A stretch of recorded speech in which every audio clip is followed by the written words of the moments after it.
जोधपुर से ये खबर है जहां पर एक कलयुगी मासी की काली करतूत देखने को मिली है। 16 दिन के मासूम बच्चे को पटक पटक कर मार डाला मौसियों ने मिलकर।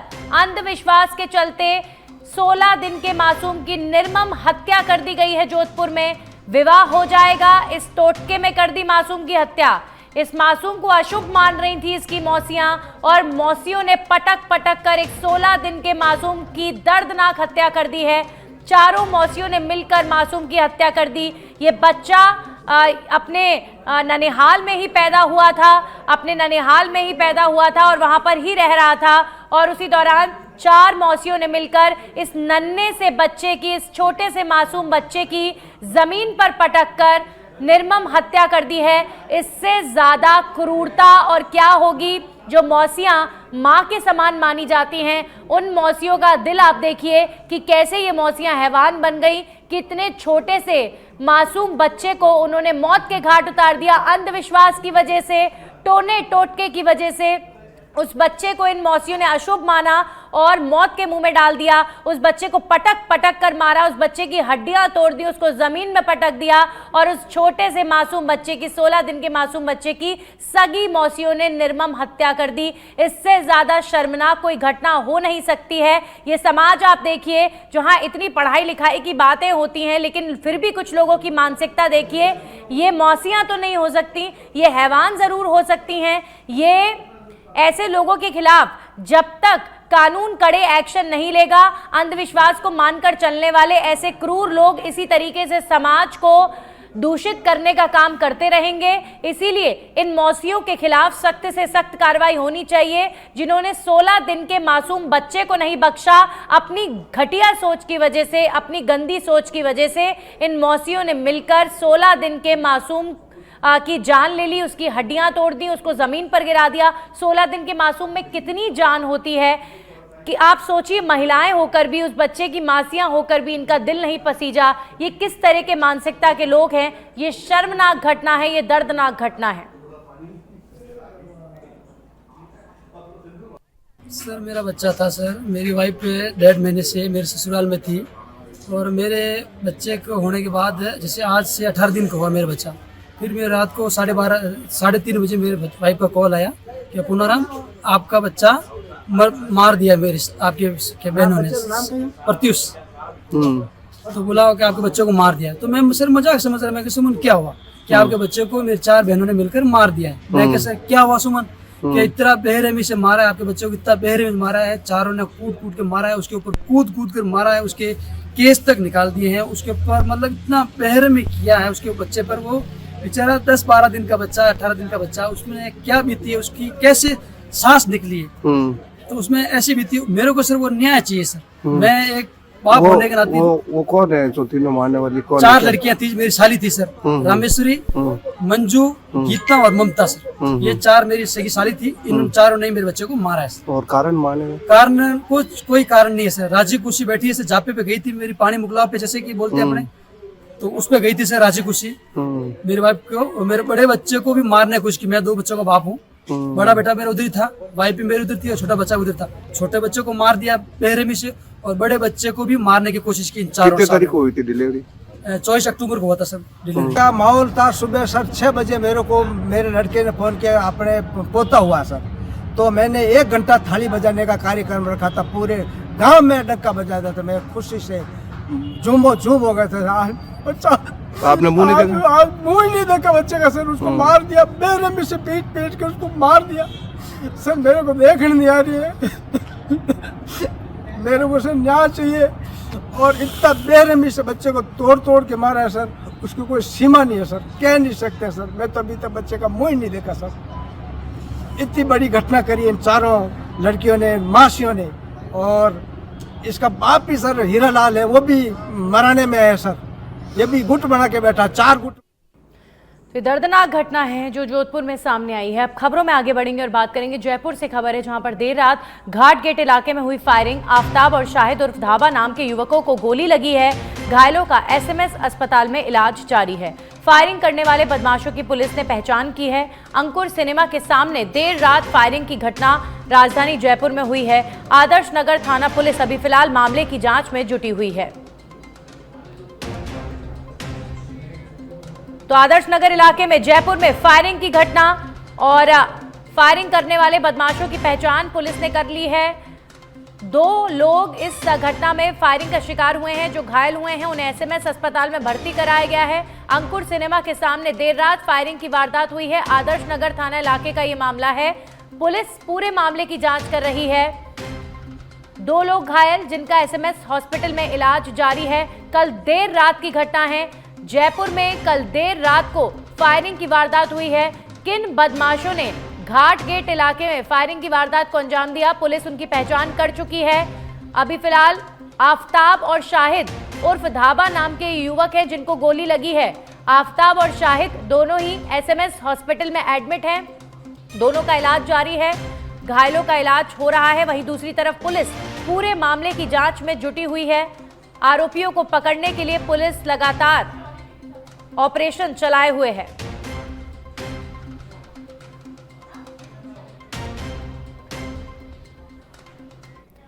वहीं जैसलमेर से खबर है, जहां पर स्वर्ण नगरी में अंता उपचुनाव में कांग्रेस की जीत पर खुशी की लहर है।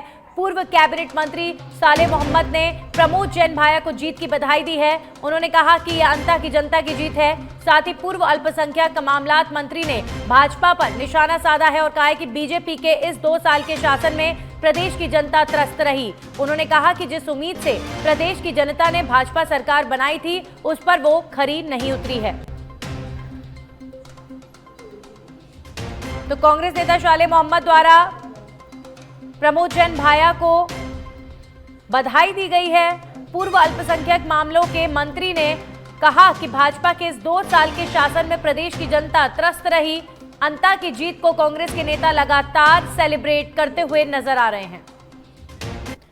और अब खबर टोंक के मालपुरा से है, जहां पर एटीएस की कार्रवाई। एमबीबीएस डॉक्टर को डिटेन करने की सूचना। हताई मोहल्ले से डॉक्टर को डिटेन करने की खबर सामने आ रही है। कार्रवाई को लेकर स्थानीय प्रशासन के पास कोई जानकारी नहीं है।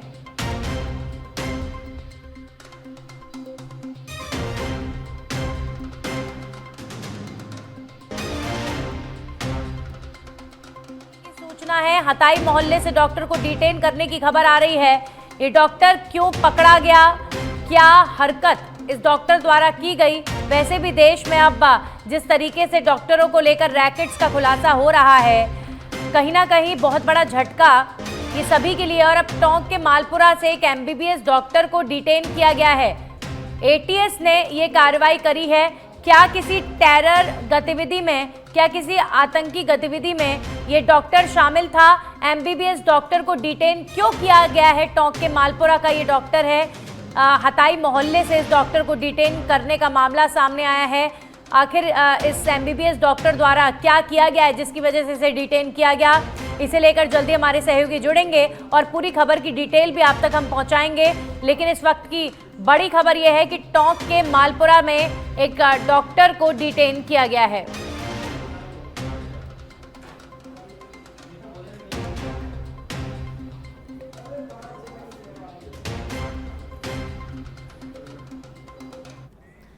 अब खबरों में आगे बढ़ेंगे और बात करेंगे जैसलमेर के पोखरण से। बड़ी खबर है, जहां पर शहर के रेलवे स्टेशन से बाइक चोरी का मामला सामने आया है।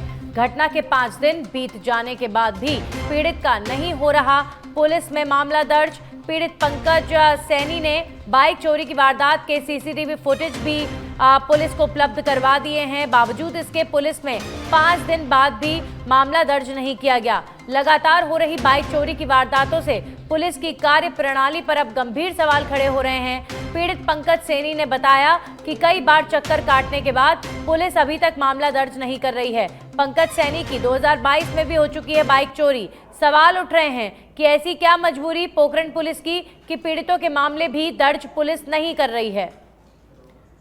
तो जैसलमेर में बाइक चोरी का मामला है। सीसीटीवी फुटेज भी पीड़ित ने उपलब्ध करा दिया है कि उसकी बाइक किस तरह चोरी हुई है, लेकिन उसके बावजूद भी पीड़ित की रिपोर्ट अभी तक पुलिस द्वारा दर्ज नहीं की गई है, जिसे लेकर सवाल खड़े हो रहे हैं। तारीख नवंबर को दोपहर को 2:55 पर मेरे घर के आगे, मतलब मेरे फादर के रूम के आगे चौकी के ऊपर से बाइक चोरी करके ले गए। और आज 15 तारीख हो चुकी है और 2 बज गए हैं। अभी तक ना तो कोई एफआईआर दर्ज हुई है, ना उसके ऊपर कोई लीगल कार्रवाई हुई है। पुलिस वालों के पास जाते हैं, कार्रवाई हो जाएगी, अभी हम और कहीं व्यस्त हैं, और भी बहुत सारे एक्सक्यूजेस देके वो बात को फ्री कर दिए जाए। अच्छा, किसके पास गए थे, क्या नाम था कोई अधिकारी का? कोई ऐसा है, उस टाइम सीट पे मोहन जी बैठे थे, अपने खुद मोहन जी पाली होते हैं। अच्छा, क्या कहा उन्होंने आपसे? मैंने सीए साहब को भी इन्फॉर्म कर दिया था, मतलब 2 दिन पहले रात को। मेरे साथ उस अगर बाइक के ऊपर कोई मर जाता है, इलीगल एक्टिविटी या किसी प्रकार की कुछ भी घटना होती है, तो उसके लिए मैं जिम्मेदार बिल्कुल नहीं हूँ, इसलिए आप रिपोर्ट दर्ज कर दीजिए, फिर सीए साहब ने कहा मैं करवा दूंगा। खबरों में आगे बढ़ेंगे और बात करेंगे अलवर के राजगढ़ से। खबर है जहां पर धरती आबा बिरसा मुंडा की जयंती पर भव्य प्रभात फेरी और भगवान बिरसा मुंडा की 150वीं जयंती के उपलक्ष्य में राजगढ़ में जनजाति गौरव दिवस मनाया गया। भाजपा एसटी मोर्चा के जिला महामंत्री श्री रूप नारायण मीणा ने इस आयोजन के बारे में जानकारी दी है। प्रभात फेरी नगर पालिका से शुरू होकर मेले के चौराहे होते हुए पंचायत समिति पर समाप्त हुई। शोभा यात्रा में स्थानीय जनप्रतिनिधियों, अधिकारियों और कर्मचारियों ने उत्साहपूर्वक भाग लिया। श्री रूप नारायण मीणा ने बिरसा मुंडा के संघर्ष और आदिवासी समाज के प्रति उनके योगदान पर प्रकाश डाला। कार्यक्रम में अतिरिक्त विकास अधिकारी हरफूल मीणा और सहायक विकास अधिकारी सूबे सिंह शर्मा भी शामिल रहे। महेश चंद्र, श्याम प्रकाश, कालूराम, राजेंद्र मीणा, नीरज शर्मा और कृष्ण मुरारी ने भी भागीदारी दी। सुनिश्चित किया गया कि कार्यक्रम अच्छे से हो। इस आयोजन का उद्देश्य महान स्वतंत्रता सेनानी भगवान बिरसा मुंडा को श्रद्धांजलि देना था। राजगढ़ में इस आयोजन ने जनजाति गौरव दिवस की भावना को और मजबूत किया है। वहीं जैसलमेर के फलसून गांव के ग्राम पंचायत मुख्यालय पर भगवान बिरसा मुंडा की 150वीं जयंती के उपलक्ष्य में रैली और बाल संसद संवाद और ग्राम सभा का आयोजन प्रशासनिक रतन जोधा, पीईओ हरि राम सुथार और जगदीश जीनगर के नेतृत्व में किया गया। जनजाति गौरव दिवस पखवाड़े के तहत भगवान बिरसा मुंडा के छायाचित्र पर पुष्प अर्पित किए गए और उपस्थित लोगों से उनके बताए हुए आदर्शों का पालन करने की अपील की गई। इस अवसर पर प्रशासक रतन सिंह जोधा ने बिरसा मुंडा द्वारा स्वतंत्रता संग्राम में योगदान, आदिवासी समुदाय के लिए उनके किए गए प्रयास और प्राचीन कुरीतियों को मिटाने के उनके कार्यों के बारे में विस्तार से जानकारी दी। सरदार शहर में दीपावली से ठीक पहले नगर परिषद द्वारा लगाए गए आधुनिक रेडीमेड शौचालय 2 महीने बाद भी ताले में बंद पड़े हुए हैं।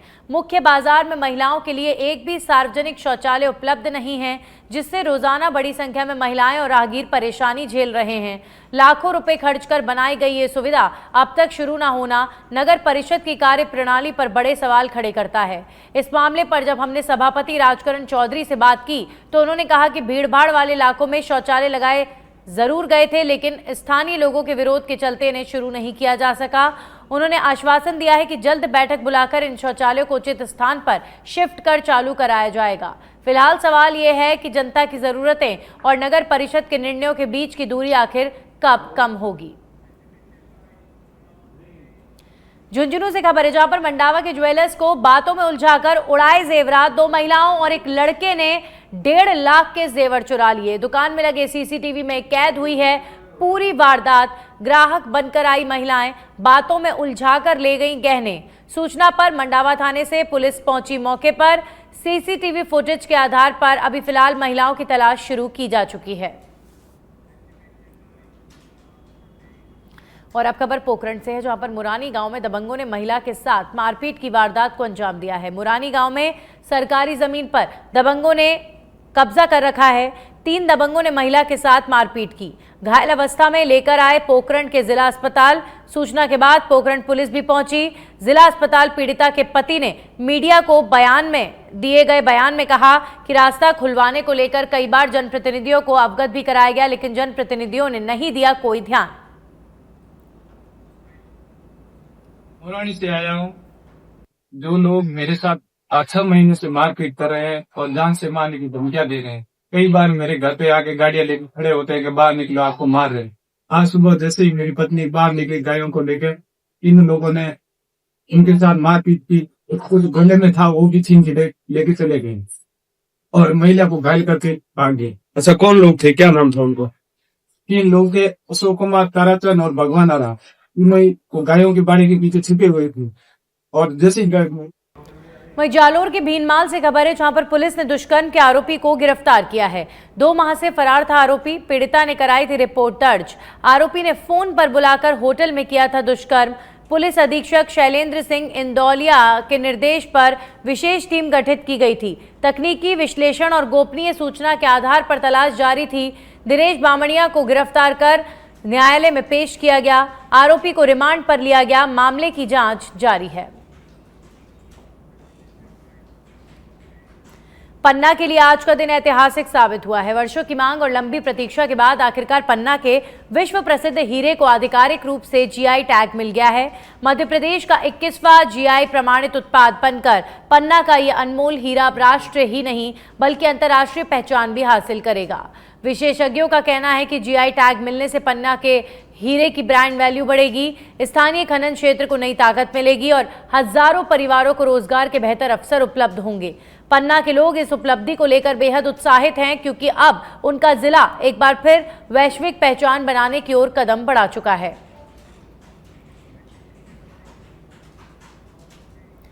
मध्य प्रदेश के शिवपुरी जिले के पिछोर में बाल दिवस और भगवान बिरसा मुंडा जयंती के अवसर पर आयोजित न्याय उत्सव विधिक सेवा सप्ताह का भव्य समापन किया गया। न्यायालय परिसर से निकाली गई जागरूकता बाइक रैली ने शहर के प्रमुख मार्गों से होते हुए लोगों को विधिक अधिकारों के प्रति जागरूक किया। इसके बाद मॉडल हायर सेकेंडरी स्कूल में छात्रों के लिए विशेष कानूनी साक्षरता कार्यक्रम का आयोजन हुआ, जिसमें बाल संरक्षण कानून, साइबर सुरक्षा और बच्चों के मूलभूत अधिकारों पर सरल और रचनात्मक तरीके से जानकारी दी गई।